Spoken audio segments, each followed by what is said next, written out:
Bapak, Ibu, dan saudara-saudara sebangsa dan setanah air. Masuknya pengungsi warga etnis Rohingya ke Indonesia, khususnya di daerah pesisir Provinsi Aceh, diduga karena adanya jaringan perdagangan orang atau tindak pidana perdagangan orang. Presiden Joko Widodo memastikan bakal menindak tegas pelaku tindak pidana perdagangan orang yang membawa pengungsi warga etnis Rohingya ke Indonesia. Presiden menjelaskan arus pengungsi Rohingya ke Indonesia, khususnya ke wilayah Provinsi Aceh, semakin banyak.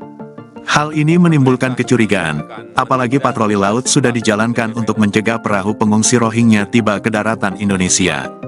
Jokowi menyatakan hasil pendalaman tim dipimpin Menko Polhukam Mahfud MD ditemukan adanya keterlibatan jaringan TPPO yang memasukkan pengungsi etnis Rohingya ke tanah air.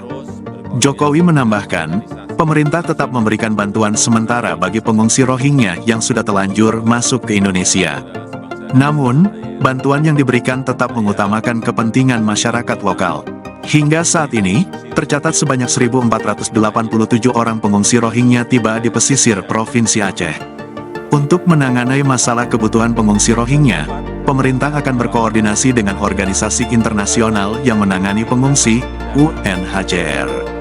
Sebelumnya, Presiden Jokowi menginstruksikan Menko Polhukam Mahfud MD untuk mengatasi gelombang imigran pengungsi Rohingya yang mendarat di sejumlah pantai Provinsi Aceh sejak pertengahan November lalu.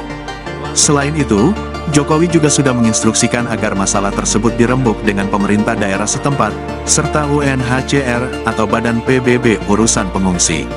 Mahfud menjelaskan keterbukaan Indonesia terhadap pengungsi Rohingya atas dasar kemanusiaan. Namun sikap Indonesia ini tidak dibarengi dengan keterbukaan beberapa negara yang terikat perjanjian UNHCR, seperti Malaysia, Australia, hingga Singapura. Negara-negara tersebut menutup diri untuk menerima pengungsi Rohingya. Di sisi lain, warga Aceh, Sumatera Utara dan Riau mulai menolak kehadiran warga Rohingya di daerahnya. Ada keterlibatan jaringan tindak pidana perdagangan orang dalam arus pengungsian ini. Pemerintah Indonesia akan menindak tegas pelaku TPPO dan bantuan kemanusiaan sementara